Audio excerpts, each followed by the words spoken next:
Hello and welcome. The scripture I chose today is Mark chapter 9, verses 14 to 29. It's the healing of a boy with a spirit. When they came to the disciples, they saw a great crowd around them and some scribes arguing with them. When the whole crowd saw him, they were immediately overcome with awe, and they ran forward to greet him. He asked them, "What are you arguing about with them?"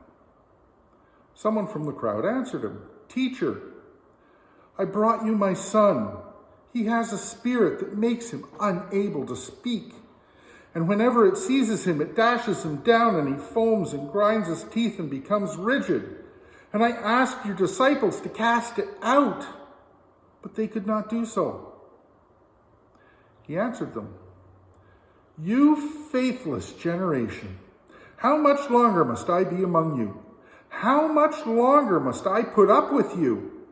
Bring him to me." And they brought the boy to him.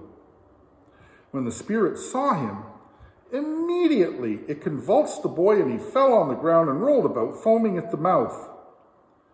Jesus asked the father, "How long has this been happening to him?" And he said, "From childhood. It has often cast him into the fire and into the water to destroy him. But if you are able to do anything, have pity on us and help us." And Jesus said to him, "If you are able, all things can be done for the one who believes." Immediately the father of the child cried out, "I believe, help my unbelief." When Jesus saw that a crowd came running together, he rebuked the unclean spirit, saying to it, "You spirit that keeps this boy from speaking and hearing, I command you, come out of him and never enter him again." After crying out and convulsing him terribly, it came out, and the boy was like a corpse, so that most of them said, "He is dead." But Jesus took him by the hand and lifted him up, and he was able to stand. When he had entered the house, his disciples asked him privately, "Why could we not cast it out?" He said to them, "This kind can come out only through prayer." May God add his blessing to his word. Thanks be to God. I know, math, right? We all love it. But in life, different paths add up. And they add up to make something new. And sometimes they make something new that is incredible. When we take what we believe and we add action to it, we get something far greater. Faith.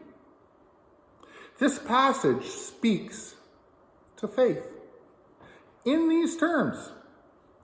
A lot is happening in the passage, and at first glance, it looks like it's saying you can heal or be healed if you have enough faith and if you pray. But let's take a closer look at it.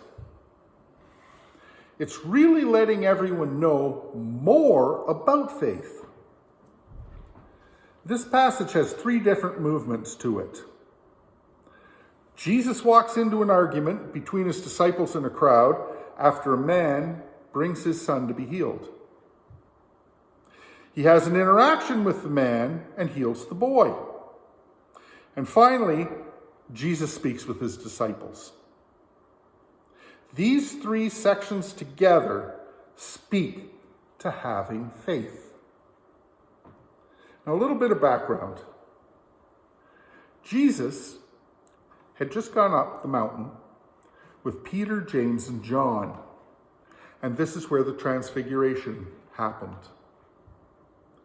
And they're returning from the mountain, and coming into this crowd where Jesus' disciples are arguing with the scribes.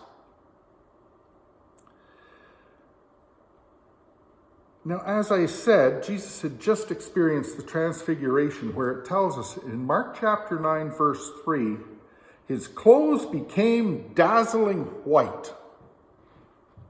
And I venture a guess that when Jesus came into this crowd, his clothes were still dazzling white. And that's why they were immediately overcome with awe.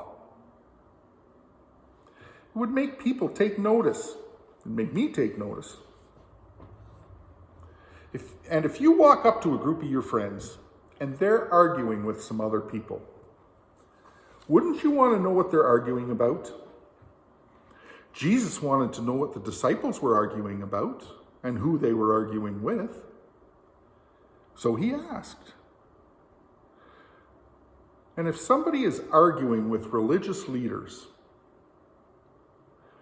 it would probably be about religious matters, especially at that time. Now, the man had brought his son to the disciples to be healed, and they weren't able to heal him. Questions about faith. Now, an interesting thing happens when Jesus asks what they're arguing about. Who answers him? It's the man with the boy who's possessed by a demon. He told Jesus that he had brought his son to be healed. The problem was that the disciples couldn't heal him. So the man had some faith. He had brought his son to be healed. He believed his son could be healed, and he acted upon it. Belief plus action. Faith. An analogy I once heard gave me a different view on faith. And I'm going to share it with you today. There's a plane, and it's going to go from this city to that city. A man boards the plane, walks down the aisle, sits in his seat, buckles his seatbelt, is ready to go. He believes that plane is going to get from this city to that city, and he took some action. He sat in the seat, and he's going to go. Faith. Another man walks down and boards the plane, but he's terrified of flying. He makes his way down the aisle. He sits in his seat. He eventually gets his seatbelt closed. He believes that the plane's going to get from this city to that city. He's terrified of crashing. But he believes, and he took some action, so he has faith. Now, it may not be a strong faith, but he does have some faith. He got on that plane. Another man stands in the terminal, and he believes that the plane is going to go from this city to that city, but he doesn't get on. He has a belief, takes no action, has no faith. He just believes. So it's belief plus action where you get faith. The father brought his son to be healed. If he didn't believe that his son could be healed, he wouldn't have brought him. He had a belief. And he took action. He brought his son to Jesus.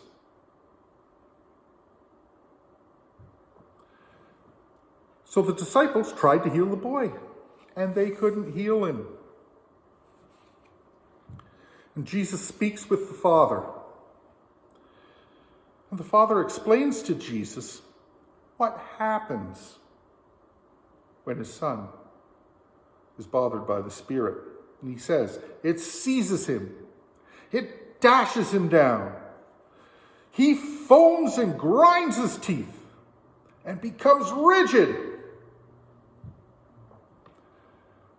And when Jesus hears this, listen to the anguish in his reply, the heartache, the sorrow, the hurt. You faithless generation, how much longer must I be with you? How much longer must I put up with you? He's telling them that they don't have the faith that they need to have.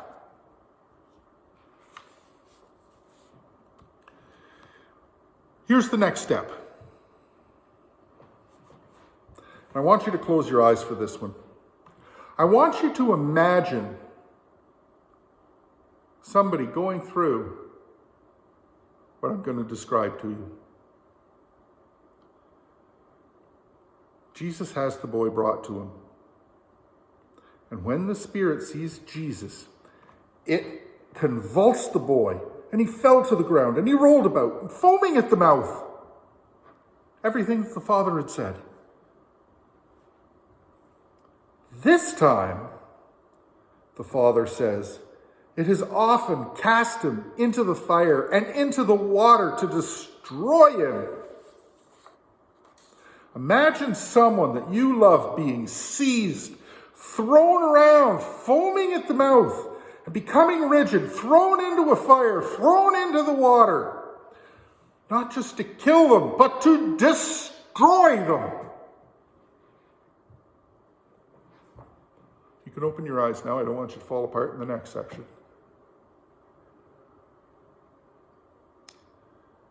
So the man is beside himself. I would be beside myself if it was my loved one. He doesn't know what to do. He doesn't know where to turn. He looks at Jesus and pleads with him.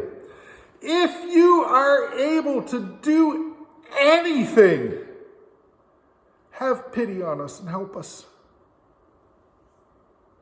Again, imagine Jesus' face when he hears this plea and how his response sounds. If you are able, all things can be done for the one who believes. The man knows that his belief is not as strong as it should be. And that's why he says, I believe, help my unbelief. The man knew his belief wasn't as solid as it should be. And it probably didn't help that the disciples couldn't heal his son when he brought them to him. But what does he do? He begs Jesus to help him in his belief. He confesses to Jesus that he has some doubt. That confession is another action on his belief that his son can still be healed.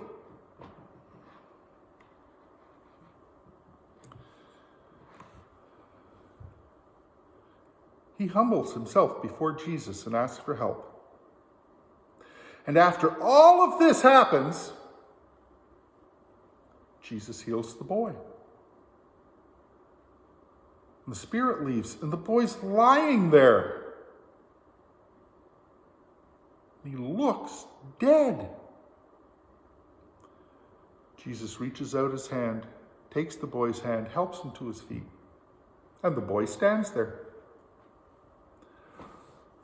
What a sigh of relief. Can you imagine it?